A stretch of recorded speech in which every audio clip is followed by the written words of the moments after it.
بسم اللہ الرحمن الرحیم۔ السلام علیکم۔ ابرار رشید آپ کی خدمت میں ایک مرتبہ پھر حاضر ہے، اور آپ سے درخواست ہے کہ اگر ابھی تک آپ نے اس چینل کو سبسکرائب نہیں کیا تو سبسکرائب کر لیں، جو بیل آئیکن ہے اس کو ضرور پریس کیجیے گا۔ آپ کا بہت بہت شکریہ۔ باوجود چند دنوں سے میں نے اپنی ویڈیوز کی تعداد کم کر رکھی ہے، کچھ نجی اور ذاتی مصروفیات ہیں، وقت نہیں ملتا، جس وجہ سے 3-4 ویڈیوز کی بجائے اب 1 یا 2 ویڈیوز جو ہیں وہ اپلوڈ کی جاتی ہیں۔ آسمان سے گرا اور کھجور میں اٹکا، یہ محاورہ ہم سب نے سن رکھا ہے، لیکن گزشتہ روز ہی میں نے اپنی ویڈیو میں آپ کو بتایا تھا کہ ایسے لگتا ہے کہ سینیٹر اعظم خان سواتی کی مشکلات اب کم ہو رہی ہیں، ان کی آزمائشیں کم ہو رہی ہیں، لیکن میں غلط ثابت ہوا۔ اعظم سواتی کی مشکلات کم ہونے کی بجائے دن بدن ان میں اضافہ دیکھنے میں آ رہا ہے، اور اس حوالے سے رانا ثناءاللہ نے کہا ہے کہ ہمارا یعنی فیڈرل گورنمنٹ کا یا حکومت کا اس معاملے سے کوئی تعلق نہیں ہے۔ آج اسلام آباد میں سینیٹر اعظم خان سواتی کا فارم ہاؤس، جو کہ اسلام آباد کے نواح چک شہزاد میں تھا یا ہے، اس کو سیل کر دیا گیا، سر بمہر کر دیا گیا۔ اس حوالے سے سی ڈی اے حکام کا یہ کہنا ہے کہ یہ ان کی اہلیہ کے نام پر ہے، اور ان کی اہلیہ کو 1 مہینہ پہلے یہ نوٹس دیا گیا ہے کہ اس فارم ہاؤس میں غیر قانونی تعمیرات ہوئی ہیں، لہٰذا وہ اس کا آپ جواب دیں۔ کوئی مناسب جواب نہ آیا تو اس پر اس فارم ہاؤس کو سیل کر دیا گیا۔ میں اعظم سواتی کی کور بھی آپ کو بتاؤں گا کہ بلوچستان سے اب ان کو سندھ پولیس لے گئی ہے، کیونکہ سندھ میں بھی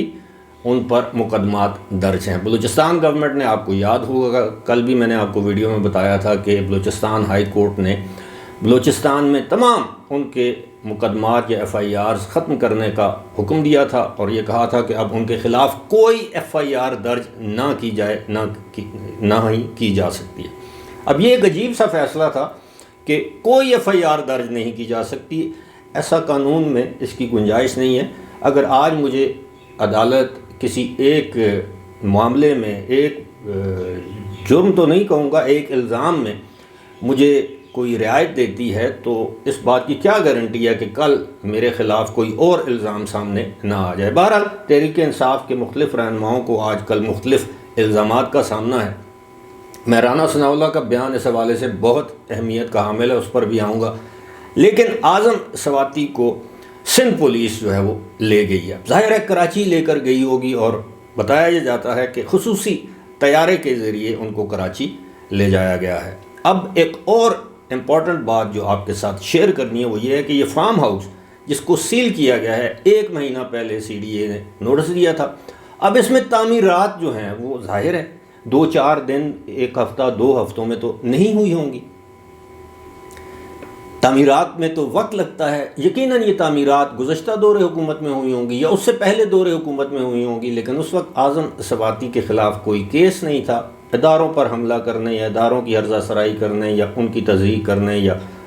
سابق آرمی چیف جو اس وقت آرمی چیف تھے ان کو گالی دینے کی پاداش میں کوئی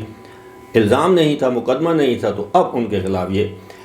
ایکشن لیا گیا ہے۔ تو کیا سی ڈی اے کے حکام اس وقت سو رہے تھے جب یہ غیر قانونی تعمیرات ہو رہی تھیں؟ تو اس وقت ان تعمیرات کا نوٹس کیوں نہیں لیا گیا؟ یہ ایک بہت بڑا سوال ہے۔ اب آتے ہیں رانا ثناءاللہ کی جانب۔ رانا ثناءاللہ نے اعظم سواتی کے مقدمات سے مکمل طور پر لا تعلقی کا اعلان کیا ہے، اور یہ کہا ہے لاہور میں ایک پریس کانفرنس سے خطاب کرتے ہوئے کہ جناب حکومت کی جانب سے ان کے خلاف کوئی تادیبی یا انتقامی کارروائی نہیں کی جا رہی۔ اگر حکومت چاہے تو بالکل اسی طرح جس طرح پی ٹی آئی کے دور حکومت میں عمران خان کی ماں پر سیاسی مخالفین کے خلاف مختلف مقدمات درج کیے گئے، یعنی رانا ثناءاللہ اپنے ہیروئن والے کیس کا حوالہ دے رہے تھے کہ ہم بھی ہیروئن کسی پر ڈال کر گرفتار کر سکتے تھے، لیکن ہم ایسا نہیں کریں گے، انتقامی کارروائی نہیں کریں گے، قانون کے مطابق سب کے ساتھ یکساں سلوک ہوگا۔ اللہ کرے ایسا ہی ہو پاکستان میں، ویسے ایسا ہوتا نہیں ہے، جس کی لاٹھی اس کی بھینس۔ اب رانا ثناءاللہ نے یہ بھی کہا ہے کہ جناب انہوں نے 2 اداروں کے خلاف تضحیک آمیز کلمات ادا کیے ہیں، ایک کو تو گالیاں دی ہیں ادارے کو تو نہیں، ادارے کے افسران کو، سابق army chief general Qamar Javed Bajwa کو، اس وقت وہ آرمی چیف تھے، موجودہ میجر جنرل فیصل نصیر کو، اور بڑی گالی تو ہوتی ہی ناروا اور واحد ہے، کچھ گالیاں ایسی ہوتی ہیں جیسے ماں کی گالی، اس طرح کی گالیاں انہوں نے دی ہیں، تو یقیناً یہ قابل مذمت فعل ہے۔ تو رانا ثناءاللہ نے کہا کہ جی اداروں کی آپ نے تصدیق کی ہے، تو اس حوالے سے یہ سارا معاف کیجیے گا معاملہ آگے بڑھا ہے، لیکن اس سارے معاملے میں ایک اشارہ بھی ہے، لیکن اشارہ ہوتا ہے سمجھداروں کے لیے۔ اشارہ یہ ہے کہ اب نو اسٹیبلشمنٹ رہی ہے جو سارے ٹرینڈز، غداری اور یہ جو بھی لغو بیہودہ باتیں کی جا رہی تھیں اس کو برداشت کرے گی، اور نہ ہی اس چیز کی اجازت دی جائے گی مستقبل میں۔ یہ اشارہ ہے پی ٹی آئی کے دیگر رہنماؤں کے لیے، بلکہ پی ٹی آئی نہیں، دیگر تمام سیاسی رہنماؤں کے لیے کہ جناب، اور عام لوگوں کے لیے جو سوشل میڈیا پر طرح طرح کی واحد قسم کی ٹویٹس کرتے ہیں، ان کے لیے اشارہ ہے کہ اگر آپ اس طرح کا قدم اٹھائیں گے، ایک ریڈ لائن کراس کریں گے، تو آپ کے ساتھ وہی سلوک ہوگا جو ایک پارلیمنٹیرین یعنی ایک سٹنگ سینیٹر کے ساتھ ہو سکتا ہے۔ شہباز گل کے ساتھ جو کچھ ہوا آپ کو معلوم ہے، اعظم خان سواتی پہلی مرتبہ گرفتار ہوئے تو جس طرح کے انہوں نے معاملات بیان کیے وہ بھی آپ کے علم ہے، اور ایک اور گرفتاری کے ڈر سے شہباز گل آج کل لاہور کے سروسز ہسپتال میں داخل ہیں کہ جی انہیں کوئی بیماری ہے، اللہ ان کو صحت یاب کرے، لیکن وہ خود دعا مانگ رہے ہوں گے کہ وہ صحت یاب نہ ہوں، کیونکہ اب ایک اور گرفتاری ان کی منتظر ہے۔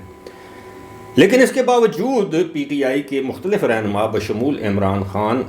بالواسطہ طور پر موجودہ اسٹیبلشمنٹ کے خلاف اسی طرح کی بیان بازی کر رہے ہیں کہ جناب کوئی فرق نہیں آیا، وہی کچھ ہو رہا ہے، یہ ہو رہا ہے، وہ ہو رہا ہے، اور سب کو معلوم ہے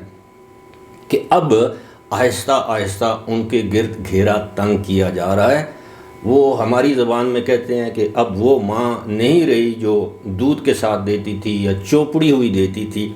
اب حالات تبدیل ہو گئے ہیں۔ یہی وجہ ہے کہ اب Imran Khan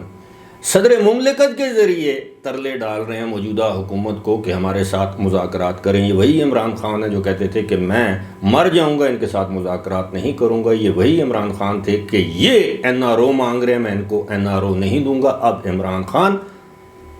N R O کے لیے موجودہ حکومت کے ساتھ رابطے میں ہیں اور ترلے ڈال رہے ہیں کہ کسی نہ کسی طرح میری جان خلاصی کرو اور مجھے مت چھیڑنا، کیونکہ سب کو معلوم ہے کہ عمران خان دو چیزوں سے ڈرتے ہیں، ایک چھپکلی اور ایک جیل، اور جیل ایسی جگہ ہے کہ وہاں پر اکثر چھپکلیاں پائی جاتی ہیں، اگر پائی نہ بھی جاتی ہوں